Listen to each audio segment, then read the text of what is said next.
እንደምንላችኋል ከኢትዮጵያ ቴሌቪዥን ነሆ ኢቲቪ አራት ማዕዘን ዜናን ይዘን ቀርበናል። ከኛ ጋር ሆኑ ዘንድ በአክብሮት እንጋብዛለን። ቀዳሚ የምናደርገው እንደተለመደው አርዕስተ ዜናውን ነው።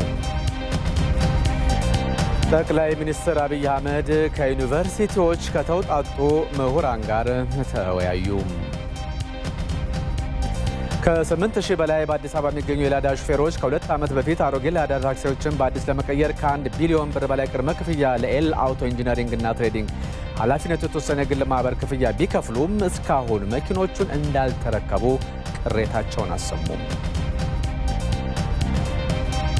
ከውጭ የዜና ምንጭ ቡርኪና ፋሶ የፈረንሳይ ወታደሮች ሀገሯን ለቀው እንዲወጡ በይፋ ጠየቀች።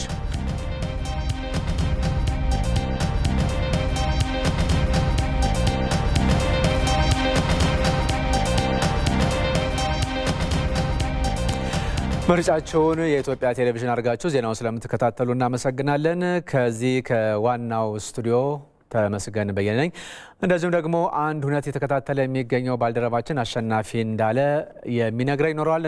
አሸናፊ የት ነው ያለኸው? ምንድነው የተከታተልከው የምትገኘው ሁነትስ? አመሰግናለሁ ተመስገን። የምገኘው በመከላከያ ዋር ኮሌጅ ውስጥ ነው። በዋነኛነት በዛሬው ዕለት በወቅታዊ ቀጠናዊና የዓለም አቀፍ የጂኦፖለቲካ የደህንነት ሁኔታ ለኢትዮጵያ ብሔራዊ ጥቅምና ደህንነት ምን አይነት ስጋት አለው የሚለው የፓናል ውይይት የተካሄደበት ጉዳይ ነው። በፓናል ውይይቱ ላይ ምን ጉዳዮች ተነሱ፣ ምን አይነት ምክር ሀሳቦች ቀርበዋል፣ ከደቂቃዎች በኋላ ለተመልካቾች ይዤ የምመለሰው ሀሳብ ነው። መልካም፣ በኋላ ላይ እንገናኛለን። ወደ መጀመሪያው ዜና እናልፋለን። ጠቅላይ ሚኒስትር አብይ አህመድ ከዩኒቨርሲቲዎች ከተውጣጡ ምሁራን ጋር ተወያዩ። ለሀገር ብልጽግና የምሁራን ሚና ምን መሆን እንዳለበት በዳሰሰው በዚህ ውይይት የተለያዩ የምሁራን ችግሮችና ሀገራዊ ጉዳዮችም ትኩረት ተደርጎባቸው ነው ውይይቱ የተካሄደው።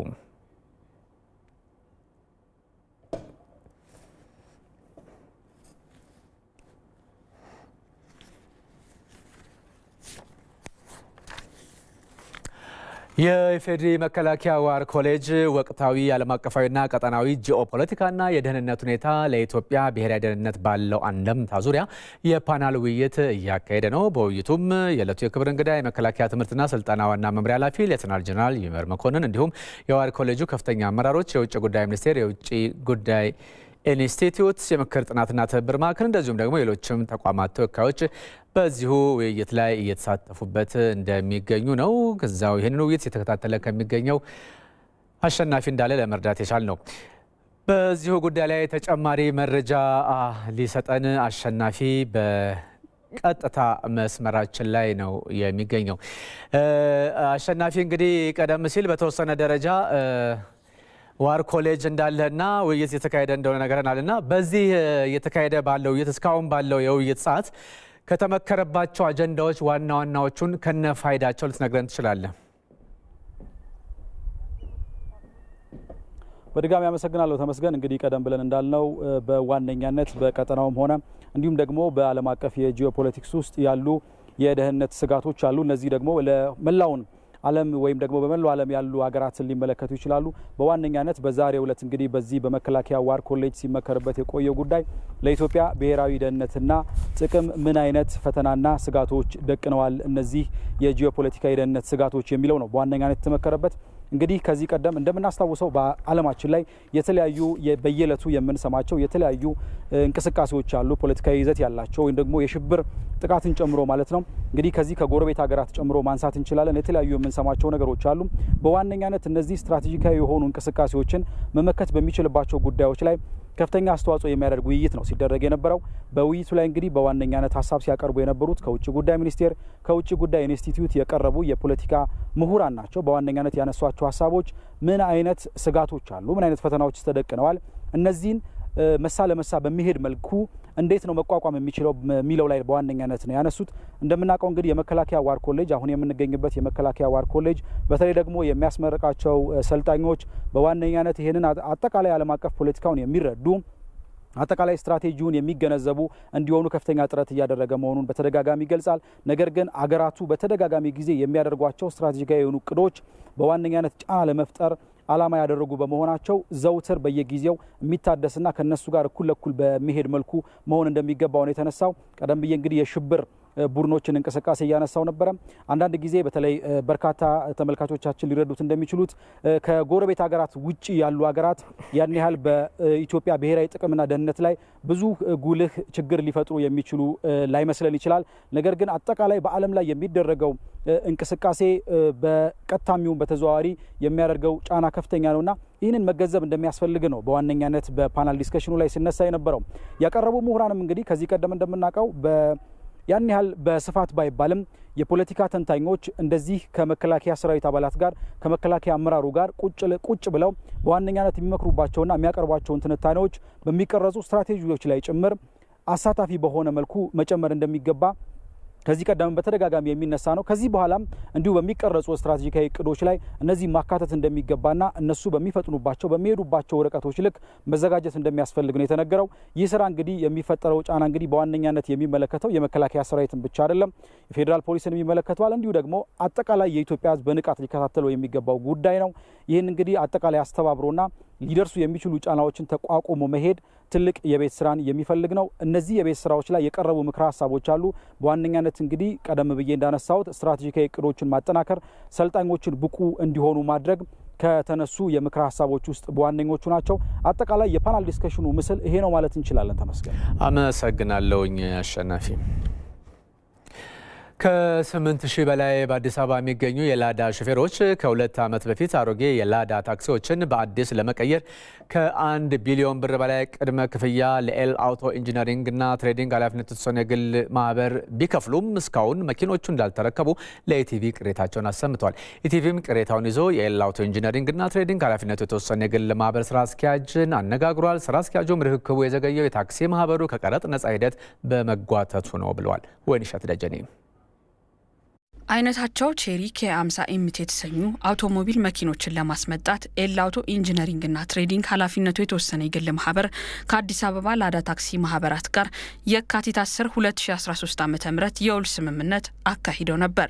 በውሉ መሰረትም 85% የሚሆነውን የአዲስ አበባ ላዳ ታክሲ ማህበር አባላት እነዚህን ባለ 7 መቀመጫና ባለ 4 መቀመጫ ከ130 ሺህ እስከ 114 ሺህ ብር ድረስ 20% ቅድመ ክፍያ ከፍለዋል ነው የተባለው። በአንድ አመት ከ8 ወርም 10500 መኪኖችን እንደሚገቡ ቢገለጽም ምንም አይነት መኪኖች እንዳልተረከቡ ነው በአዲስ አበባ ተዘዋውረን ያነጋገርናቸው የላዳ ሹፌሮች የገለጹት። እኔ የከፈልኩት ትንሿ መኪና 4 ሰው የምትጭነውን 114 ሺህ ነው የከፈልኩት እና ስንከፍል አጣድፈውን አስከፈሉን። ከከፈልን በኋላ በ6 ወር እናመጣለን ብለው ነበር። በ6 ወር ሊመጣ ቀርቶ ይኸው አመት አልፎታል። ቤተሰብን ነው ማስተዳደርበት ያለን ከጆ ዳፍሞ ይሄ ነው በቃ ሌላ እንትን መተዳደሪያ የለም። መንግስት ነው እንድንፈራረም ያደርጋል። መኪናቹን መንግስት ይቀየራል በሚለው ነው በወቅቱ እንትን ግዴታ መኪና እንወስዳለን እንቀይርላችኋለን ብሎ ነው በ5 ወር ውስጥ ነው እንቀይርላችኋለን የተባለው።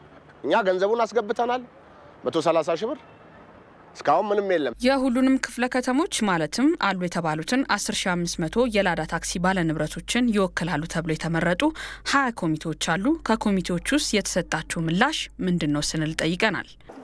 ምናልባት ኮሚቴው ምን እያደረገ እንደሆነ እኛ አናቅ። አጠገቦቻችንም ኮሚቴዎች አሉ የተሻለ እንቅስቃሴ አድርገው የተሻለ መልስ እስካሁን አላመጡልንም። ኮሚቴው በተለያዩ ጊዜያት የሚመለከታቸውን አካላት የገንዘብ ሚኒስቴርን፣ የኢትዮጵያ ንግድ ባንክና የአዲስ አበባ ትራንስፖርት ቢሮ በቅርበት በማናገር የተለያዩ የመፍትሄ አቅጣጫዎችን ለማስቀመጥ እየሰሩ እንደነበረ የሃያዎቹ ኮሚቴ ሰብሳቢ አቶ ቢኒያም መለሰ ገልጸው ለመኪኖቹ መዘግየት ግን ተጠያቂ የሚሆነው ድርጅቱ ነው ብለዋል።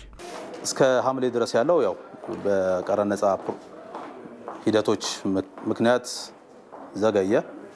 ከሐምሌ ወደዚህ ያለውን ደግሞ ድርጅቱ ነው ኃላፊነቱን የሚወስደው ጠይቀናል። ከሐምሌ ወደዚህ ያለውን ኃላፊነት ወስጄ እየሰራው ነው እና በውሉ መሰረት ለማቅረብ እየሰራው ነው የሚል የለም። ግን እስከ ዛሬ ድረስ አዲስ መኪኖች ወደ ሀገር ውስጥ አልገቡም። ከ10 ወር በፊት የገቡት 240 አካባቢ መኪኖች ብቻ ነው እዚህ ያሉት። እንግዲህ እስኬጁል ሰርቼ አሳውቃለሁ የሚል ነበር የነበረው ከዚህ በፊት እንግዲህ እሱም እስካሁን ድረስ ተግባራዊ አልሆነም። ስኬጁሉ ሰጥቶናል በወረቀት ግን ያው የምናረጋግጠው መኪኖቹ በተባላቸው ስኬጁል መሰረት መግባት ሲችሉ ብቻ ነው። የኤላውቶ ኢንጂነሪንግና ትሬዲንግ ኃላፊነቱ የተወሰነ የግል ማህበር ስራ አስኪያጅ አቶ አሰለፈ ቦጋለ በበኩላቸው መኪኖቹ በወቅቱ ወደ ሀገር ውስጥ ያልገቡት የአዲስ አበባ ላዳ ታክሲ ማህበራት ከቀረጥ ነፃን ለማስፈቀድ 1 ዓመት ከ8 ወር በመፍጀታቸው ነው ብሏል። ድርጅቱ በውሉ መሰረት በ650 ሺህ ብር ማቅረብ የነበረበትን መኪኖችን በ1.1 ሚሊዮን ብር ለማቅረብ ከማህበራቱ ጋር ውይይት ማድረጋቸው በደረሱን መረጃዎች ለማወቅ ችለናል። ይህ ለምን ሆነ ስንልም ጠይቀናል። ውል በተፈጸመ በ4 ወራት ውስጥ 3000 መኪኖች ለደንበኞቻችን ለማቅረብ ነበር ስምምነት የፈጸምነው። ግን የቀረጥ ነፃ መብትን ጨርሶ ለመምጣት 1 ዓመት ከ8 ወር ወስዶባቸዋል። በዛ መሐልኛ አምጥተን መኪኖቹን ቀረጥ ከፍለን ሸጠናል። ኢቨን ሁለተኛ ዙር ስናመጣ አይሸጡብን ብለው ለ9 ወራት ያስቀምጧቸው መኪኖች ናቸው አሁን ከቀረጥ ነፃ መብት ተፈቅዶላቸው እጃቸው ላይ የደረሱት። ለ30 ማህበራት 6 መኪና 180 መኪና ታድለዋል። የዶላር የብር ምንዛሬ ከ2% በላይ ከጨመረ ያንን ገዢ ያካክሳል የሚል የውል አንቀጽ አለን። በዛ መሰረት ከ650 ሺህ 1 ሚሊዮን 900 ሺህ ብር አካባቢ ዋጋ ደረስን። ሌሎቹን ኪሳራዎቻችን በሚቀጥሉት ትርፎቻችን እናካክሳለን በሚል 1 ሚሊዮን 300 ሺህ ብር ድረስ አወያየናቸው። ከዛ በዝቶብናል ስላሉ የመጨረሻ እንግዲህ የሚቻለውን ነገር ሁሉ ተደርጎ 1 ሚሊዮን 150 ሺህ ብር ላይ ደረስን። መኪኖቹ መግባት ከነበረባቸው ጊዜ በመዘግየታቸው ብራችን ይመለስልን ያሉ ማህበራትን እስከ 350 ሚሊዮን ብር መመለሱን ዋና ስራ አስኪያጁ አስታውቀው በተያዘው በጀት ዓመት ሙሉ በሙሉ የተባሉትን መኪኖች ለማስገባት እየተሰራ እንደሚገኝም ተናግረዋል። በአዲስ አበባ ተዘዋውረን ያነጋገርናቸው የላዳ ሹፌሮች እንደሚሉት ከሆነ እጣ በማውጣት ለየማህበራቱ 6 መኪኖች እንዲደርስ የተደረገበት መንገድ ፍትሃዊ አይደለምም ብለዋል። አሁን መጥቷል ነው የሚለው። ባለፈው ምን አለን? መንግስት ቀረጥ አልፈቀደልንም ነው። አሁን ይሰጣቸዋል ባስሮሱ አሁን አጠናቀቃለሁ ነው የሚለው። እጣውተን ቁጭ ብለናል። አሁንም እየጠበቅነው ነው። ያው ተስፋ ነው። መኪና መጣ ተብሎ የተወሰነ መኪና እንዲወስዱ ተደርጓል። ከማህበራቶቹ እውቅና ውጭ ሊያው መጣ ሳይወጣ እዛው ተከፋፍለው ነው። ከዛ በኋላ ማህበራቶች ቅሬታ ሲያስገቡ በቃ ችግር የለም በሚቀጥለው ቢመጡ መኪኖች ፍትሃዊ ሆነው እንዲመጡ 6 ሰው 5 ሰው ከየማህበሩ እጣውጣቸው አምጡ ተብሎ በሌላ መኪና 5 6 ሰው ማህበር እጣውጥቶ እየጠበቅን ያለ ነው አሁን። ይህንን ጉዳይ መንግስት ምን ያህል እየተከታተለ ነው ስንል ተጨማሪ ማብራሪያ እንዲሰጡን የአዲስ አበባ ትራንስፖርት ቢሮ ምክትል ኃላፊ አቶ ዳዊት ዘለቀን እዚህ ስቱዲዮ ጋብዘናቸዋል። እንኳን ደህና መጡ አቶ ዳዊት። እንኳን ቆያችሁኝ። እንግዲህ ላዳ ታክሲዎቹ እንዲቀየሩ ተብሎ ብርም ተከፍሎ 2 ዓመት ተቆጥሮ እስካሁን ምንም የለም የሚል ቅሬታ ነው ያለው። በማህበሩን በኩል ምላሹን ተከታትለውታልና በመጀመሪያ ግን እነዚህ አሮጌ ላዳ ታክሲዎች እንዲቀየሩ ሲደረግ መነሻ የታሰበበት ነገር ወይም አላማው ምንድነው? መልካም እንግዲህ ላዳ ታክሲዎች ለዚህ ከተማ ባለ ውለታዎች ናቸው። እንደሚታወቀው በጣም ለረጅም ጊዜ ከተማው ላይ ህዝብ ትራንስፖርት አገልግሎት ሲሰጡ የነበሩ አካላት ናቸው። ከዛ ጋር ተያይዞ በሌላ በኩል ያረጁ ከመሆናቸው ብዙዎቻቸው ለረጅም ዓመት የሰሩ ከመሆናቸው አኳያ ሮድ ወርዝ ያልሆኑ በተለያየ ምክንያት ለአደጋ በቀላሉ ተጋላጭ መሆናቸውና ከማርጀታቸው ጋር ከከተማ ገጽታ ሌሎች እና ከዚህ ከኢሚሽን ወይ ደግሞ ከበካይ ጋዝ ልቀት ጋራ ያረጁ መኪኖች በዛ ደረጃ የከፋ ተጽዕኖ ስላላቸው እነሱን ከመከላከል አኳያ ለከተማውም የሚመጥን ለቱሪዝም ስራችንም በሚደግፍ መንገድ የተሻሉ አዳዲስ ተሽከርካሪዎች በከተማችን እንዲኖሩ ስለታሰበ ሌሎችም ቴክኖሎጂ የሚቀበል እና ዘመናዊ የሆነ ተሽከርካሪ በከተማው እንዲኖር ስለታሰበ ነው እነዚህ ተሽከርካሪዎች በአዲስ እንዲተኩና ከቀረጥ ነፃ መንግስት እንዲፈቅድላቸው አሰራር ተቀምጦ መመሪያም ተበጅቶለት ከአቅራቢዎች ጋር ውል እንዲፈጽሙ ተደርጎ ስራዎች ሲሰሩ የተቆየውት በዛ ምክንያት ነው። መልካም እንግዲህ የአዲስ አበባ ትራንስፖርት ቢሮ በመንግስት በኩል የነን የመከታተል ኃላፊነት እንዳለበት ይታወቃል። ያው ዞሮ በእናንተ ቢሮ በኩል ነውና ስራው የሚሰራውና ከዚህ አንፃር አሁን የገለጹት አላማ ከሆነና የሂደት ክፍያም ተከፍሎ እንዲሲቆይ በቢሮአቸው በኩል የሂደቱን መዘግየት ለምንድነው ዝም የተባለው? መልካም ዝም አልተባለም። በቢሮ በኩል ቅርብ የሆነ ክትትል እያደረግን ነው። በተለይ ከቅርብ ጊዜ ወዲህ አቅራቢውና የላዳ ታክሲ ማህበራትን ከተወካዮቻቸው ጋራ በመሆን ሰፋፊ መድረኮች ለመፍጠር ጥረት ተደርጓል። በቅርብ ጊዜ እንኳን የማስታወሰው 2-3 ጊዜ ሁለታቸውን በጋራ ቁጭ አድርገን ያሉ ችግሮች እንዲፈቱና በአስቸኳይ ተሽከርካሪዎችን ሊያገኙ የሚችሉበትን መንገድ ስናወያይ ነበረ። በዋናነት ግን ቀደምም ሊያነሱ ሞክረዋል ከአቅራቢ ይመስለኛል የመጨረሻው በጣም ወሳኝ የሆነው ከቀረጥ ነፃ ተሽከርካሪዎችን ለማስረከብ ወሳኝ የሆነው የቀረጥ ነፃ ፍቃዷ ነች። ወረቀቷ ከገንዘብ ሚኒስቴር የሚሰጣቸው ላይ ያንዳንዱ ማህበር በየግል የሚሰጠው ወረቀት ዘግይቶ ነበረ። 2014 ነሐሴ ውስጥ ነው የደረሰው። ከዛ ወዲያ ያለው ጊዜ ብንቆጥረው ገና 5 ወር እንደዛ አካባቢ ነው። ሰው በዚህ አጭር ጊዜ ውስጥ የተሟላ ተሽከርካሪ ይቀርባል ብሎ ለመውሰድ ያስቸግራል። ውሉ የተፈጸመው ቀድሞ ነው፣ ትክክል ነው። ክፍያ 20% ዳውን ፔመንት እንዲከፍሉ የተደረገው ቀድሞ ነው፣ ትክክል ነው። ነገር ግን በዛው መሰረት ተፈጻሚ ለማድረግ ደግሞ የቀረጥ ነፃ እነዚህ ግለሰቦች ወይ ማህበራት እንዲያቀርቡ ይገደዱ ነበረ። ያቺ በተወሰነ መልክ ስለዘገየች እንደቆየች ነው ምክንያቶች። ለምን ነው የዘገየው እሱ ነገር? ወል እንግዲህ ከአሰራር አኳያ መጥራት ያለበት መረጃ ገንዘብ ሚኒስቴርም በራሱ አሰራር በመመሪያው መሰረት መሟላት አለመሟላታቸውን እያረጋገጠ መስጠት ስላለበት እንግዲህ የተጓደሉ መረጃዎች ከማሟላት አኳያ የዘገዩ ሊሆኑ ይችላሉ፣ ወይም የነሱ አሰራር በልዩ ሁኔታ የሚታይ ሊሆን ይሆናል። በአጠቃላይ ግን ያ ወረቀት ስላልደረሰው አቅራቢው አላመጣም። ከዛ ፊት ያመጣቸው ተሽከርካሪዎችንም ለሌላ አካላት ቀረጥ ከፍለው እንዲሸጡ እንዳደረጉ ነው ያለን መረጃ። ከዛ ውጭ ግን አሁን ባለው ሁኔታ የተወሰኑ ተሽከርካሪዎች ቢያንስ በከጥር 30 ድረስ ቢያንስ እስከ 3000 የሚጠጉ 2500 በነዳጅ የሚሰሩ እና 500 በኤሌክትሪክ የሚሰሩ ተሽከርካሪዎች ሰፕላይ እንደሚያደርጉና በውላቸው መሰረት ለማስረከብ ጥረት እያደረጉ እንዳለ ክትትል እያደረግን ነው። ከዛ ውጭ ግን ዲቴል የሆነ የማስረከቢያና የአፈጻጸም አክሽን ፕላን እንዲያዘጋጁና እኛም በመሀል እነሱን ማደራደር፣ ማገዝ፣ መደገፍ በምንችልበት መንገድ የመረጃ ልውጡ በዛ ደረጃ የተሻለ እንዲሆን እኛም መሀል ላይ እነሱን ማገዝ በምንችልበት መንገድ ስራዎች እየተሰሩ ነው ያሉ መድረኮች አሉ። በየ2 ሳምንቱ የምንገናኝበት መንገድም አስቀምጠን እየሰራን ያለ ነው። ካለው ተጨባጭ ሁኔታ አንጻር የተከታተላችሁ ካላችሁበት አንጻርና የነዚህን የላዳ ታክሲ ማህበራትን ችግር ከመፍታት አንጻር በአጭር ጊዜ ብላችሁ ያስቀመጣችሁት መፍትሄ ምንድነው? አሁን ባለው ሂደት ሊፈታ ይችላል ቶሎ የሚለውን ነገር ያመላክታል አሁን ያለው ተጨባጭ ሁኔታ? እንግዲህ አሁን ባለን መረጃ ብዙ ነገር እንግዲህ ከአቅራቢው ጋራ የሚወሰን ነገር ሆኖ አሁን ባለን መረጃ ሁለታቸው ጋራ ቁጭ ብለን ስንነጋገር ካለው መረጃ አንጻር ቢያንስ 3000 ተሽከርካሪዎች አጭር በሚባል ጊዜ ውስጥ መጣው ለተገልጋዮቹ እንደሚቀርብ ወይ በውላቸው መሰረት ክፍያቸውን ለፈጸሙ አካላት እንደሚቀርብ መረጃው አለን። ለምን ተለዩ? እነዚህ የተለዩ አይደሉም ናቸው ያቀረው 8000 ናቸው። ለዚህ ለ3000 የሰፕላየር ክሬዲት ስላገኙ ነው ሰዎቹ እነሱን ሊያመጡ የሚችሉበት ገንዘብ ሃርድ ከረንሲ እና ብድር ስላገኘ ነው ሰፕላየር ወይ ደግሞ ተሽከርካሪ የሚያቀርበው ኤላውቶ ለዛ ገንዘብ ስላገኘ ነው እንጂ ማን ሊደርሰው እንደሚችል ግልጽ አይደለም። ያ በቀጣይ በጋራ ምን ሰራ ነው። ከዚህ በፊት ባስረከቧቸው 180 አካባቢ ተሽከርካሪዎች ላይ በርክክብ ሂደት ያለ ክፍተት እንደነበር አይተን አርመናል። ክፍተቱን የፈጠሩ አካላትም ይቅርታ ጠይቀው በቀጣይ እንደሚታረሙ ተነጋግረናል። እሱ አይነት ችግር አይገጥም ብለን ተስፋ እናደርጋለን በቀጣይ። ነገር ግን 3000 ተሽከርካሪዎች ማምጣት የሚያስችል አቅም አለ አሁን አቅራቢው ጋራ።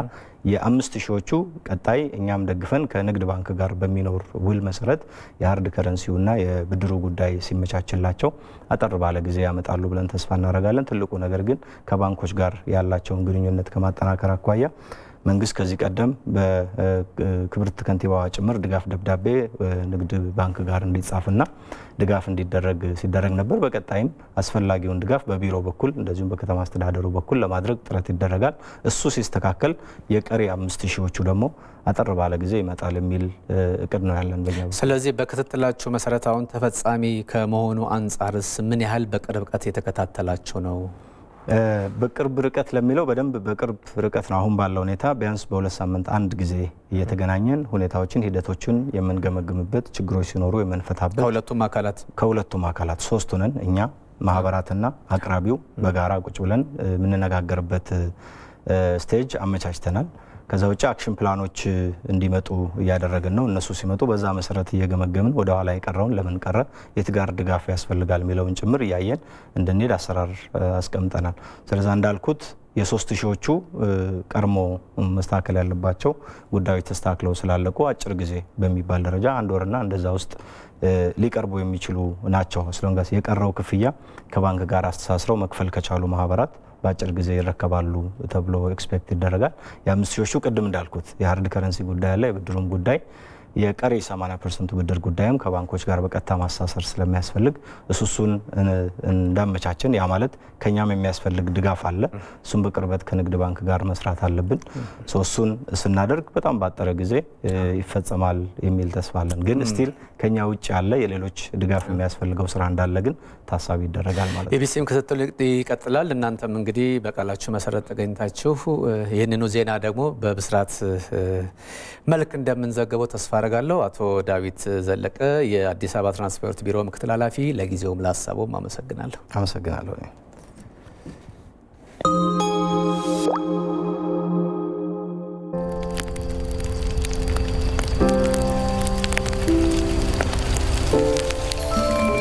የዲጂታል ዘመን ያመጣውን በረከት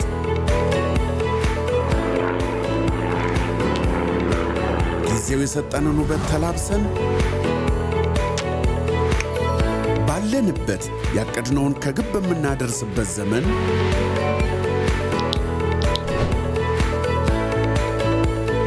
ጊዜ በወረፋ ሊባክን አይገባም። ቀላልና ምቹ በሆኑት የዲጂታል ባንኪንግ አገልግሎቶች በኩል ባንኮ በያሉበት አብሮት ይሆናል።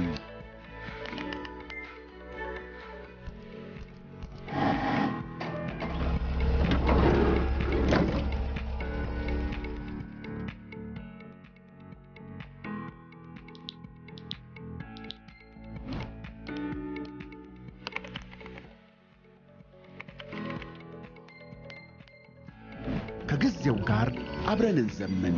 የኢትዮጵያ ንግድ ባንክ ሁሌም የሚተማመኑበት ባንክ። በኦሮሚያ ክልል በምዕራብ ምስራቅና ቄለም ወለጋ ዞኖች የጽንፈኞችን እንቅስቃሴ ለመግታት ከአካባቢው ነዋሪዎች ጋር ከስምምነት መደረሱን የክልሉ መንግስት አስታወቀ። ከሰሞኑ ርዕሰ መስተዳድሩ ሽመልስ አብዲሳን ጨምሮ ከፍተኛ የኦሮሚያ ክልል ስራ ኃላፊዎች በተለያዩ የወለጋ አካባቢዎች በመገኘት ከህዝቡ ጋር ተወያይተዋል። በጉዳዩ ዙሪያ የኦሮሚያ ክልል መንግስት ኮሚኒኬሽን ቢሮ ኃላፊ ኃይሉ አዱኛ ለመገናኛ ብዙሃን መግለጫ ሰጥተዋል። በውይይቱ ወቅትም የሰላምና ደህንነት፣ በአካባቢው ያለው የጽንፈኞች እንቅስቃሴ፣ የመሰረተ ልማትና የስራ አጥነት እንዲሁም የኑሮ ውድነትን መባባስ የተነሱ ጥያቄዎች መሆናቸውን ጠቅሰው በወለጋ የተለያዩ ዞኖች ሰላምን ለማስፈን መንግስትና ነዋሪዎቹ መስማማታቸውን ተናግረዋል። መንግስት በተለያየ ጊዜ እርምጃ ሲወስድበትም ነበረ። አቅሙ እንዳይጠናከር በሂደትም ለማጥፋት በሁለት መንገድ፣ አንደኛው የሰላም አማራጮች ተቀብሎ የሚመጣ የሰላም መንገዱ ክፍት መሆኑና የሰላማዊ ትግል እንዲያደርግ ኑሮውን እንዲያሻሽል በተሳሳተ መንገድ የተቀላቀለ ወጣት ወደ ሰላማዊ እንዲገባ የማድረግ ነው። በሁለተኛ ደረጃ አስፈላጊውን ህጋዊ እርምጃ መውሰድ ስለሆነ በዚህም ጋር የተወሰዱ እርምጃዎች አሉ። አሁንም ይሄ እርምጃ ቀጥሏል ማለት ነው። ስለዚህ መንግስት የሁለቱም አማራጭ ተጠቅሞ የህዝቡን ሰላምና ደህንነት ለማስከበር እየሰራ ይገኛል። በዚሁም ስራ አጠናክሮ እንደሚቀጥል የኦሮሚያ ብሔራዊ ክልላዊ መንግስት ፕሬዝዳንት ከማህበረሰቡ ጋር ባደረጉት ውይይት መግባባት ላይ ተደርሷል። ሪፖርተራችን ኤደን ታላ እንደዘገበችው ከህዝቡ የቀረቡ የመሰረተ ልማት ጥያቄዎችን ለመፍታትም መንግስት ቁርጠኛ መሆኑን ነው የኦሮሚያ ክልል ኮሚኒኬሽን ቢሮ ኃላፊው ኃይሉ አዱኛ ያመለከቱት። ቀድሞ የነበረውን መሰረተ ልማት አሸባሪው ሸኔ ጥቃት ፈጽሞባቸዋል። የጤና ተቋማት ላይ ጥቃት ፈጽሟል፣ አውድሟል። ትምህርት ቤቶችን አጥቅቷል፣ ብዙ ቦታም አውድሟል። የጦር ካምፕ ለማድረግም ሙከራ አድርጓል ማለት ነው። እንዲሁም በመንገዶች ላይም ጥቃት ያደረሰበት ሁኔታ ስላለ ቀድሞ የነበሩ እንደዚህ ጥቃቶች የደረሰበት መሰረተ ልማት አካባቢም ስለሆነ አዳዲሶች ፕሮጀክቶችም በቢሊዮን የሚቆጠር አዳዲስ ፕሮጀክቱም ለማስጀመር ተኪዶ ነበር። በዚህ የጸጥታ ችግር ሳይፈጸሙ ቀርቷል ማለት ነው። አሁን መንግስት የህግ የበላይነቱን በማረጋገጥ እነዚህ የተቋረጡ ፕሮጀክቶችን እንደሚያስጀምር እንደሚሰራ ከህብረተሰቡ ጋር በተደረገው ውይይት ላይ መግባባት ተደርሷል ማለት ነው። በበጀት ዓመቱ 5 ወራት ከ5.2 ቢሊዮን ብር በላይ ገቢ መሰብሰቡን የአዲስ አበባ ኤርፖርት ጉምሩክ ቅርንጫፍ ጽሕፈት ቤት አስታወቀ። ከዚህ በተጨማሪ ከፍተኛ የኮንትሮባንድ ቁጥጥር ማከናወንና የአምራች ኢንዱስትሪውን ዘርፍ ለመደገፍ ፈጣን አገልግሎት በመስጠት ላይ እንደሚገኝም ነው ቅርንጫፍ ጽሕፈት ቤቱ የገለጸው። መሐመድ ራህመቶ በኢትዮጵያ ጉምሩክ ኮሚሽን የአዲስ አበባ ኤርፖርት ጉምሩክ ቅርንጫፍ ጽሕፈት ቤት በሀገሪቱ ብቸኛው የአየር ትራንስፖርት ገቢና ወጪ ንግድ የሚስተናገድበት ነው። ጽሕፈት ቤቱ የተለያዩ ወጪ ዕቃዎችንና ገቢ መንገደኞችን ልየታ የ24 ሰዓት አገልግሎት እየሰጠ እንደሚገኝ የአዲስ አበባ ኤርፖርት ጉምሩክ ቅርንጫፍ ጽሕፈት ቤት ስራ አስኪያጅ ተፈሪ መኮንን ይናገራሉ። በተለይ አበባ የሚበላሹ ዕቃዎች እንደ ስጋም ጭምር ጠቅላላ ከሀገራችን ኤክስፖርት የሚደረጉትን በሙሉ በማንኛውም ሰዓት አገልግሎት ለመስጠት ዝግጁ የሆነ ቅርንጫፍ ጽሕፈት ቤት ነው ማለት ነው። ከዛም በተጨማሪ ኤርፖርቱ ወደ በአመት እስከ 12 ሚሊዮን መንገደኞች ይጓጓዙበታል። ይሄንንም እነዚህ ሁሉ መንገደኞች ይዟቸው ስለሚገቡትና ይዟቸው ስለሚወጡትን ሙሉ በሙሉ በመረጃ ላይ የተመሰረተና ስጋትን መሰረት ያደረገ ልየታ በማድረግ ክትትል የሚያደርግበትና ፍተሻ የሚያከናውን ነው። አገልግሎት አሰጣጡን ቀልጣፋ ለማድረግ በተሰራው ስራ ለውጥ መምጣቱን የጠቆሙት ስራ አስኪያጁ በዚህም የተገኘውን ገቢ ጠቅሰዋል። 5 ወር ብቻ 4.2 ቢሊዮን ለመሰብሰብ ታቅዶ ወደ 5.2 ቢሊዮን አካባቢ ነው የሰበሰብ ነው በ5 ወር ብቻ ማለት ነው። ስለዚህ በ5 ወር ብቻ የ2010 ወይም ከለውጡ በፊት የነበረውን ገቢ ሰብስበናል በ5 ወር ማለት ነው። ከብልሹ አሰራር አኳያ ተሳታፊ የሆኑ ሰራተኞችን ለህግ የማቅረብና እርምጃ የመውሰድ ስራ የተከናወነ ሲሆን አገልግሎቱን ለማዘመን የተሰራ ስራ እንዳለም ተገልጿል። ወረቀት አልባ ሆኖ መስራት ማለት ቀላል ስራ አይደለም። የመረጃ ስርዓት መገንባት ይበል የሚያሰኝና በዚህ ምክንያት ኮሚሽነራችን አጋጣሚ ከአፍሪካ የጉምሩክ አስተዳደር አመራሮች የላቀ ሽልማት ያገኙበት ስለሆነ ለተገልጋዮቻችን ምቹ ሁኔታ የፈጠረ ነው። አሁን የሚቀረን እና ማምጣት የነበረበት ክፍያዎችንም ቤታቸው ቢሮአቸው ቁጭ ብሎ እንዲከፍሉ ነው። እስካሁን ድረስ በሲፒኦ ነው የምንከፍለው። የአምራች ኢንዱስትሪውን ለመደገፍ ትኩረት ተሰጥቶ እየተሰራ ስለመሆኑም በኢትዮጵያ ጉምሩክ ኮሚሽን የአዲስ አበባ ኤርፖርት ጉምሩክ ቅርንጫፍ ጽሕፈት ቤት ስራ አስኪያጅ ተፈሪ መኮንን ገልጸዋል። ፋብሪካ ግብዓቶች በፍጥነት ሊደርሱ የሚገቡትን በፍጥነት ማስተናገድ ነው። የአምራች ክፍል አለን ለብቻ አገልግሎት የሚሰጥ ትኩረታችን አምራችን ለብቻ አገልግሎት መስጠት ነው። አምርቶ ምን ያደርጋሉ ነው ኤክስፖርት ያደርጋሉ። እነሱን በፍጥነት ማገልገል ማለት ቀላል አገልግሎት ማለት አይደለም። አበባ ይላካል፣ ፍሬሽ ፍሩቶች ይላካሉ። የሚያመርተው ብቻ አይደለም ይሄንን የሚያስበው አገልግሎት የምንሰጠውም እኛ በዛ ልክ ነው እያሰብን አገልግሎት የምንሰጠው ማለት ነው። በአዲስ አበባ ኤርፖርት ጉምሩክ ቅርንጫፍ ጽሕፈት ቤት አደንዛዥ ዕፅና የውጭ ምንዛሬ ሊለይ የሚችል ቴክኖሎጂ መጠቀም አለመጀመር አሁንም በዘርፉ ኮንትሮባንድ ተግዳሮት ሆኖ መቀጠሉም ተነግሯል። የሰዓቱን ዋና ዋና ዜናዎች አሁን እናስታውሳችኋለን። ጠቅላይ ሚኒስትር አብይ አህመድ ከዩኒቨርሲቲዎች ከተውጣጡ ምሁራን ጋር ለሀገር ብልጽግና የምሁራን ሚና ምን መሆን እንዳለበትና በወቅታዊ ጉዳይ ላይ ተወያዩ።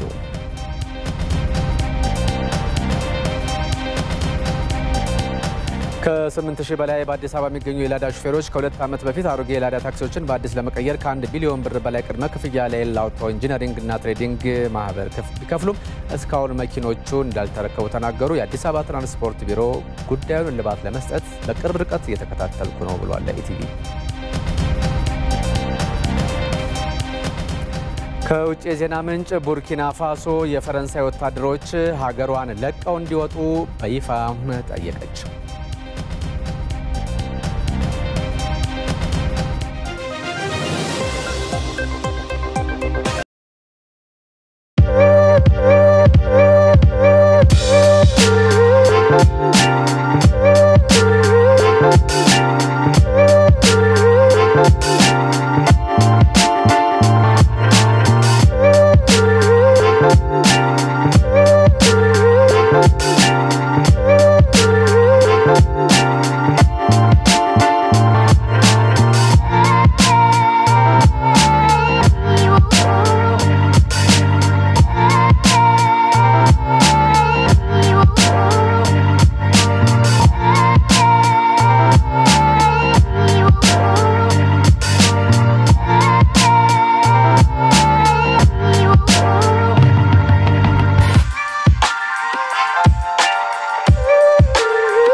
ኢትዮጵያ ስትፈተንና የውጭ ጫና ሲበረታባት ለሀገራቸው ድምጻቸውን ላሰሙና በተለያዩ መንገዶች ለደገፉ ዲያስፖራዎች ከሰሞኑ የሚሰጠው የእውቅና መርሃ ግብር ለሀገር ሉዓላዊነት የሚቆሙ በርካቶችን ለማፍራት እንደሚያግዝ ተጠቆመ። በመጪው ሐሙስ የሚካሄደው ይኸው የእውቅና መርሃ ግብር ለሀገር የሚከፈሉ ውለታዎችን ለማስቀጠል እንደሚረዳም ነው የተገለጸው። ንብረት የተሆነ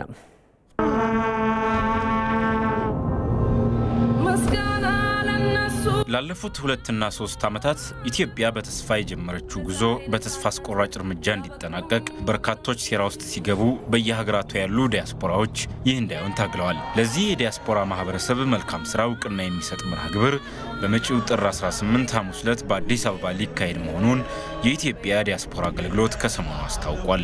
መርሃ ግብሩ ኢትዮጵያ በተፈተነችበት ወቅት ከጎኗ ለነበሩና የልማት ስራዎቿንም በማገዝ የላቀ ተሳትፎ ለነበራቸው ዲያስፖራዎች ክብር የሚሰጥበት እንደሆነም ተገልጧል። በአጠቃላይ በወቅቱ በእለቱ እውቅና የሚያገኙት ከ50 ያላነሱ የዲያስፖራ ድርጅቶች ናቸው። ልዩ ሽልማት የሚሰጣቸው በተጨማሪ ያሉበት በእለቱ የሚሰጣቸው። ከዛ ባለፈው ሁለተኛው ነገር ምንድነው? እዛው መጽሐፍ ውስጥ በስም የተጠቀሱ በያሉበት ሀገር ማለት ነው በእያንዳንዱ ሀገር ቢያንስ 10 ድርጅቶች በስም ተጠቅሰዋል። እዚህ ሀገር ከሌ ባይኖ ድርጅቶች ጠንካራ ስራ እየሰሩ ነው። በኢትዮጵያ ላይ የተፈጠሩ ጫናዎችን ለማለዘብ የሀገራቸውን እውነት ለማስገንዘብ ሪሶርስ በማሰባሰብ ወደ ሀገር ቤት በመላክ የገጽታ ግንባታ ላይ በመሳተፍና ምን የሚሉ ዝርዝር ነገሮች ቀርበው በዛ ላይ እየተሳተፉ ያሉት ሀገራት ኢትዮጵያን የጨለማ ምድር አድርገው በሳሉበት ወቅት ዲያስፖራዎች የመንግስትን ጥሪ ተከትለው ወደ ሀገር ቤት በመግባት የሀገራቸውን መልካም ገጽታ ለዓለም በማሳየት የሀገራቸውን ፍቅርም አሳይተዋል። ብሩበት ነው ታላላቅ ሚዲያዎች በኢትዮጵያ ላይ ተሳሳተና ሐሰተኛ መረጃዎችን ሲያሰራጩበት የነበሩ ነው። በወቅቱ መንግስት ላቀረበላቸው ጥሪ መንግስት ይጠርቶኛል ብለው በዛን ያህል መጠን ከፍተኛ የሆነ ምላሽ በመስጠት ሀገር ቤት የተገኙ ዜጎቻችን ውለታ የሚረሳ አይደለም። በወቅቱ የነበርንበትን ሙሉ የጦርነትና የጥፋት ውድመት ስሜቱን ወይም ቫይቡን የቀየረ ነበር። በመጪው ሐሙስ ዕለት የሚካሄደው የእውቅና መርሃ ግብርም እንዲህ ያሉ ለሀገር የሚከፈሉ ውለታዎችን ለማስቀጠል ይረዳል ተብሏል። ንቅናቄዎች ሲካሄዱ ነበር፣ የትዊተር ዘመቻዎች ሲካሄዱ ነበር፣ ኢሜይሎች ሲላኩ ነበር። ተመራጮቻቸውን በስልክ በኢሜይል በከፍተኛ ደረጃ ለመድረስ ይሞክሩ የነበሩ ዲያስፖራዎች ነበሩ ወይም ማህበራት ነበሩ።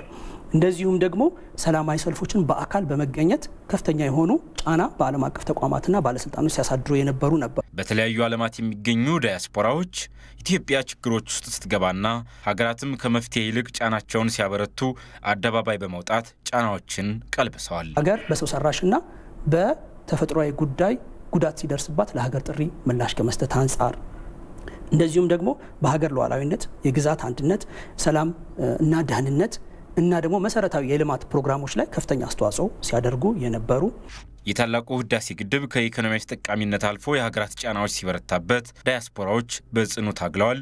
በገንዘብም ያደረጉት ድጋፍ ከፍተኛ ነው። ከሁለት ቀናት በኋላ እንደሚካሄድ የሚጠበቀው መርሃ ግብርም ሀገር ስትፈተን ችግሯን ለማቃለል ሲሰሩ ለነበሩ ዳያስፖራዎች እውቅና በመስጠት ለሀገር ሉዓላዊነት የሚቆሙ በርካቶችን ለማፍራት ያግዛል ተብሏል። ለታላቁ የኢትዮጵያ ህዳሴ ግድብ ከህዝብ ተሳትፎ ብቻ ከ16 ቢሊዮን ብር በላይ ድጋፍ ተደርጓል። የድጋፍ በሀገር ውስጥና በውጭ ሀገር ከሚኖሩ ኢትዮጵያውያንም የተሰበሰበ ነው። አሁን በህይወት የሌሉና በአሜሪካን ሀገር ይኖሩ የነበሩ አቶ ውብሸት አሰፋ የተባሉ ዳያስፖራ በህይወት በነበሩበት ወቅት $100,000 ለታላቁ የኢትዮጵያ ህዳሴ ግድብ ቃል ገብተው ቃላቸው በቤተሰቦቻቸው ተፈጻሚ ሆነዋል። ብሩክ ተስፋዬ ተከታትሎታል። እርሱን ኢትዮጵያውያን እንደሚፈሱ ወንዝ ብቻ ያዩትም ከሰከላ ማህፀን ፈልቆ ከጉባ ተራሮች ሞቃታማ አቅፍ ውስጥ እስኪንጣለል ድረስ ስንኝ ተቋጥሮለት ዜማን ተቀኝተው በቁጭት ተስፋቸው መሆኑን ዘምረውለታል። እንደ አብራካቸው ክፋይ የሚያዩት እንዲህ እስኪጎለምስ ድረስም ከመቀነታቸው ፈተው ከጉርሻቸው ቀንሰው በጉልበታቸው ደግፈው ሕያው አድርገውታል በአባይ ወንዝ ላይ የተገነባውን ታላቁን የኢትዮጵያ ህዳሴ ግድብ። አፈሩ ይቅለላቸውና እኚህ ነዋሪነታቸው በአሜሪካ የነበሩት አቶ ውብሸት አሰፋ ታላቁ የኢትዮጵያ ህዳሴ ግድብ የኢትዮጵያ የብርሃን ፕሮጀክት ነውና በማለት እንደ አብራካቸው ክፋይ ስለሚያዩት በስደት ከቋጠሩት ጥሪት $100,000 ለግድቡ ግንባታ በስጦታ ተናዘው አለፉ። የአቶ ውብሸት አሰፋ እናት ወይዘሮ ዘነበች ጋሻውም በልጃቸው ኑዛዜ መሰረትም $100,000 ለግድቡ ግንባታ በስጦታ መበረከቱን ይናገራሉ። በጣም ጥሩ መደገፍ ሁሉም ይወዳሉ። እኔም በፊት 100,000 ብር ወንድ ገዝቼ ለአባይ ግድብ አበርክቻለሁ። ሁሉም በያቅማቸው እየደገፉ ነው። አሁንም የሞተው ውብሸት $100,000 በመለገስ ነው ተናዞ የሞተው ይሰጥልኝ ለአባይ ግድብ ስላለ በነዛዜው መሰረት እኛም እሱ ማስረክበናል። የአቶ ውብሸት አሰፋ ታናሽ ወንድም አቶ ዳንኤል አሰፋ የግድቡ ግንባታ ሙሉ በሙሉ መጠናቀቅን ማየት የቤተሰባቸው ምኞት መሆኑን ገልጸዋል። ውብሸት ወይም ውቤ እኛ ነው የምንለው ህይወቱ ከማለፉ በፊት ንዛዜ ተናዞ ነበረ። ንዛዜውም ለአባይ ግድብ ማሰሪያ የሚሆን $100,000 ስጡልኝ ነበረ ያለን። እኛም ቤተሰቦቹ ባለው ንዛዜ መሰረት $100,000 ለአባይ ግድብ ፕሮጀክት አስረክበናል። አባይ ግድብ አልቆ ሁሉ ተሳክቶ ለሀገራችን ኃይል አመንጭቶ ሀገራችንን እንዲጠቅም ምኞታችን ነው። የታላቁ የኢትዮጵያ ህዳሴ ግድብ ግንባታ ህዝባዊ ተሳትፎ ማስተባበሪያ ምክር ቤት ምክትል ዳይሬክተር ወይዘሮ ፍቅር ተታምር $100,000 የለገሱት የአቶ ውብሸት በጎ ተግባር ለሌሎችም አርአያነት ያለው ነው ብለዋል። አቶ ውብሸት አሰፋ ያው በህይወት ዘመናቸው እያሉ ግድቡን የተለያየ ድጋፍ ሲያደርጉ የቆዩ ኢትዮጵያዊ ናቸው። አሜሪካ ነገር ቢኖሩም አሁን ደግሞ ያው በዚህ ምድር ያለው ጊዜያቸውን ጨርሰው ሲያርፉ እንደ አንድ ልጃቸው ቃል ገብተው $100,000 እንዲሰጥ በቤተሰቦቻቸው አማካኝነት ለግድቡ ቃል ገብተው ነው ያረፉት። እንግዲህ ይሄን ቃል ቤተሰቦቻቸው ደግሞ ልክ ቃሉን እንደሰሙ በህዳሴ ግድብ አካውንት ወደ ኢትዮጵያ ኤሌክትሪክ አካውንት በቀጥታ ነው $100,000 የገባው። ይሄ እንግዲህ የአቶ ውብሸት የዘመናት ቁጭት ኢትዮጵያ የመልማት ፍላጎቷን ካረፉ በኋላም ሳይሞቱ አይተውት ነው የሞቱ። ምክንያቱም ቃል መግባት ማለት የኔ አስተዋጽኦ ባልኖር እንኳን በህይወት ልማቱን ሊያስቀጥል ይችላል ብለው ተስፋ አድርገው የሄዱ ወንድም ናቸውና የትልቅ አስተማሪ ነገር ነው። ታላቁ የኢትዮጵያ ህዳሴ ግድብ ግንባታ ፍጻሜው እውን እንዲሆን የሁሉም ትብብርና እገዛ ተጠናክሮ እንዲቀጥልም ጥሪ አቅርበዋል። በሀገር አቀፍ ደረጃ እየተካሄደ የሚገኘው የአረንጓዴ አሻራ መርሃ ግብር የብዝሃ ህይወት ሀብት እንዳይመናመንና እንዳይጠፋ የላቀ ሚና እንዳለው የብዝሃ ህይወት ኢንስቲትዩት አስታወቀ። የኢትዮጵያ የብዝሃ ህይወት ሀብት የአፍሪካን 1/3 እንደሆነም ነው የተጠቆመው። ዝርዝሩ የፍሬህይወት ረታ ነው። ምድር ተፈጥሯዊ ሚዛኗን ጠብቃ እንድትቆይ ለማድረግ ብዝሃ ሕይወት ወሳኝ ሚና አለው። ኢትዮጵያ በመሬቷ ወጣ ገባነትና ምድረ ገጽታዋ ሳቢያ ብዙ የተለያዩ ስርዓተ ምህዳሮች አሏት። ይህም ለተለያዩ እጽዋትና እንስሳት መኖሪያ እንድትሆን አስችሏታል። 87,000 አክሴሽኖች አሉን። እነዚህ 87,000 የአዝርዕትና የደን ናሙናዎች ናቸው። የአጠቃላይ አፍሪካ ከተሰበሰበው ሀብት 1/3 ነው። ይሄ ቁጥር ማለት እጅግ በጣም ከፍተኛ ተላይነትና ቁጥር ነው ማለት ነው። የኢትዮጵያ ብዝሃ ሕይወት ኢንስቲትዩት ይህን ሀብት በማቆየት ዘለቄታዊና ፍትሃዊ ተጠቃሚነትን ለማስፈን እየሰራ ቢገኝም የማህበረሰቡ ግንዛቤ እጥረትና ሌሎች ተግዳሮቶች ስጋት እንደሆኑበት የኢንስቲትዩቱ ዋና ዳይሬክተር ዶክተር መለሰ ማሪዮ ይናገራሉ። የምግብ ዋስትናን ለማረጋገጥ ሲባል ደን ያለባቸው አካባቢዎች በሙሉ የተመነጠሩ ወደ ግብርና ስራ እየዋሉ ይሄ ማለት ምን ማለት ነው? ሀብቱ የእንስሳውም ሆነ የእጽዋቱ ሀብት እንዲመናመን አድርጓል። ልቅ የሆነ ዘለቄታዊ አጠቃቀም ነው። ሌላ የአየር ለውጥ የሚባለው ያው እናንተም የሰማችሁት ነው። በዚህ በቦረና በአፋር ላይ በሶማሌ ትግራይ አካባቢ አገራችን ክፍል በነበረው ድራውት እጅግ በጣም እንደተጎዱ ነው። በዋናነት ያው ከሚጠቀሱ ተመሳሳይ በእጽዋትም እንደዛ አይነት ነገሮች አሉ። ካለማወቅ ነው ብዙ ነገር እየጠፋ ያለ።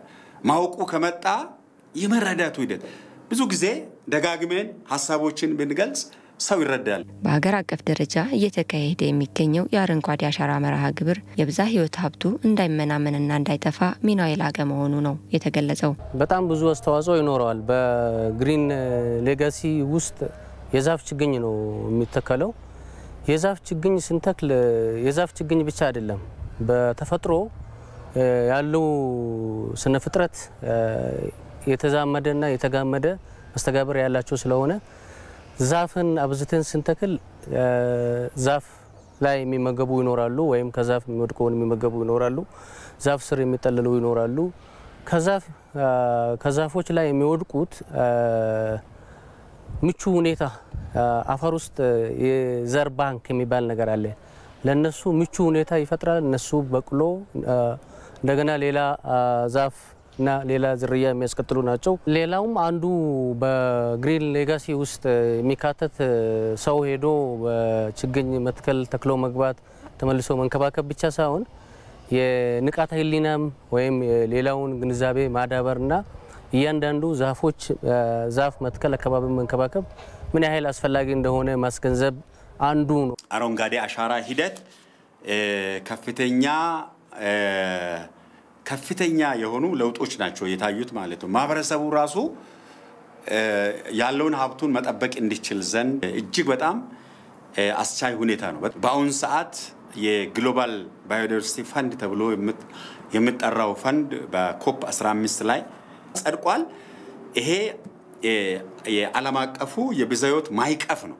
የብዝሃ ሕይወት ሀብቱን መጠበቅና መንከባከብ የአንድ ተቋም ኃላፊነት ብቻ ሳይሆን የሁሉም ዜጋ በመሆኑ ሁሉም ኃላፊነቱን ይወጣ ሲሉ የኢንስቲትዩቱ ዋና ዳይሬክተር ጥሪ አቅርበዋል። ኢንስቲትዩቱ በተለያዩ የሀገሪቱ አካባቢዎች በ10 ማዕከላት ለብዝሃ ሕይወት ሀብቱ ጥበቃ እያደረገ የሚገኝ ሲሆን በቀጣይም 6 ማዕከላትን ለመገንባት በዝግጅት ላይ ይገኛል።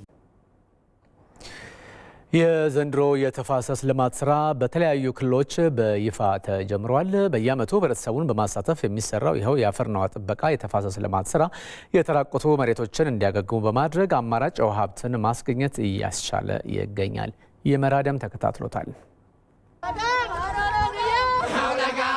በየዓመቱ በተለያዩ የሀገሪቱ አካባቢዎች የሚሰሩ የተፋሰስ ልማት ስራዎች በግብርና ምርትና ምርታማነት እድገት ላይ ውጤት እያመጡ መሆናቸው ይገለጻል። በዘንድሮ ዓመትም ህብረተሰቡን በማሳተፍ የሚሰሩ የተፋሰስ ልማት ስራዎች በተለያዩ ክልሎች ተጀምረዋል።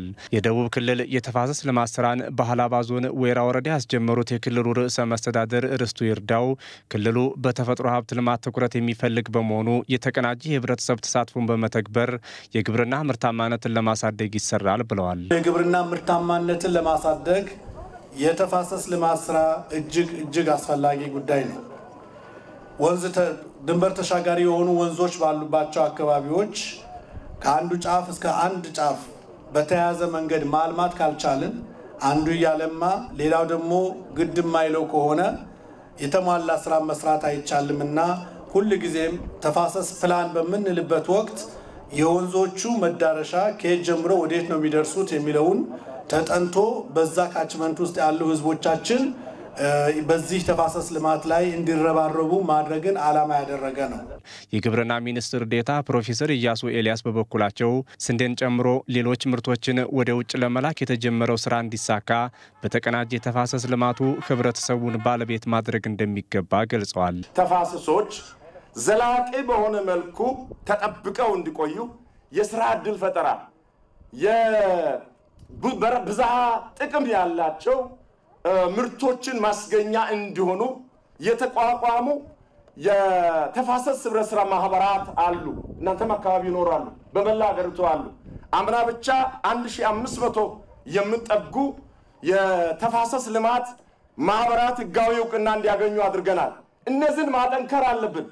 በተመሳሳይም የኦሮሚያ ክልል የተፋሰስ ልማት ስራ በምስራቅ ሸዋ ዞን አዳማ ወረዳ በይፋ የተጀመረ ሲሆን በማዕከላዊ የኦሮሚያ ዞኖች ላይ የሚሰሩ የአፈርና የውሃ አቀባ ስራዎች ለበጋ መስኖ ስንዴና ለአጠቃላይ የመስኖ ልማት ስራው የውሃ አማራጭ ማግኘት እያስቻሉ ነው ተብሏል። መጪው ትውልድ ለምለም መሬት በቂ ውሃ ያለው ምድር እንዲረከብ በማድረግ ሂደት ውስጥ የዛሬው ትውልድ እየሰራ ያለው ስራ ነው ማለት ነው። እንደምታዩት ከጀርባችን እጅግ በጣም በርካታ ወጣቶች ሽማግሌዎችን ሳይቀር ሴቶችን ሳይቀር ወጥተው የተፋሰስ ልማት ስራ እየሰሩ ነው።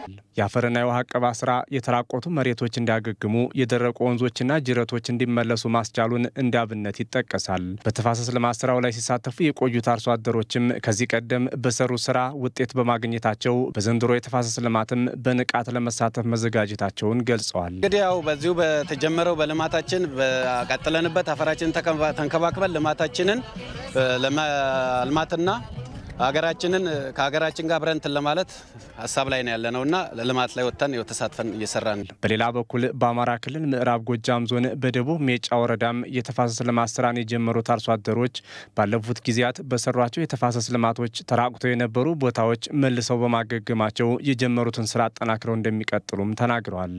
መስከረም ጥቅምት ላይ ነው ንብ የሚፋፋ ማር መንቆር። አሁን ግን ተፈጥሮ ሀብት ከቀጠልን ወደዚህ መጋቢት ሚያዝያ ግንቦት ላይ ማር መቆረጥ የተጀመረ ተፈጥሮ ሀብት ከመጣ ወደዚህ ነው። ምርታማነትን ይጨምራል። ጥቅሙን ስላወቀው ምርትና ምርታማነትን በመጨመሩ ስለተረዳው ስለተገነዘበው ህብረተሰቡ ወደ ግዴታ እንደሌለበት አውቆ በፍላጎቱ እንደሆነ አውቆ ተረድቶ እየሰራና እየተንከባከበው ይገኛል። በምዕራብ ጎጃም ዞን በዘንድሮው የተፋሰስ ልማት ስራ ከ470 ሺህ በላይ የህብረተሰብ ክፍሎችን በማሳተፍ ከ45 ሺህ ሄክታር መሬት በላይ የአፈር እርከንና የተለያዩ የተፋሰስ ልማት ስራዎችን ለመስራት መታቀዱን የዞኑ የመንግስት ኮሚኒኬሽን ጉዳዮች መምሪያ ዘግቧል። ከውጭ የዜና ምንጭ የሩሲያ ውጭ ጉዳይ ሚኒስትር ሰርጌይ ላቭሮቭ ከደቡብ አፍሪካ አቻቸው ናሌዲ ፓንዶር ጋር መከሩ። የሁለቱ ሀገራት የውጭ ጉዳይ ሚኒስትሮች በተለያዩ ርዕሰ ጉዳዮች ላይ የመከሩ ሲሆን ደቡብ አፍሪካ በሩሲያ ዩክሬን ጦርነት ያሳየችው ገለልተኝነት የሚደነቅ መሆኑን ነው የሩሲያ ውጭ ጉዳይ ሚኒስትር ሰርጌይ ላቭሮቭ የተናገሩት። ምዕራባውያን በሞስኮ ላይ ከፍተኛ ማዕቀብ ለመጣል ያቀረቡትን ረቂቅ ሀሳብ በመቃወም ችግሮቹ በዲፕሎማሲያዊ መንገድ እንዲፈቱ ላሳየችው ጥረትም ደቡብ አፍሪካ ከሩሲያ ምስጋና ተችሎታል። ውጭ ጉዳይ ሚኒስትሮቹ በሁለቱ ሀገራት መካከል ያለውን ግንኙነት ለማጠናከር ያለመ ውይይት ማድረጋቸውን ነው ሮይተርስና አልጀዚራ በዘገባቸው ያሰፈሩት።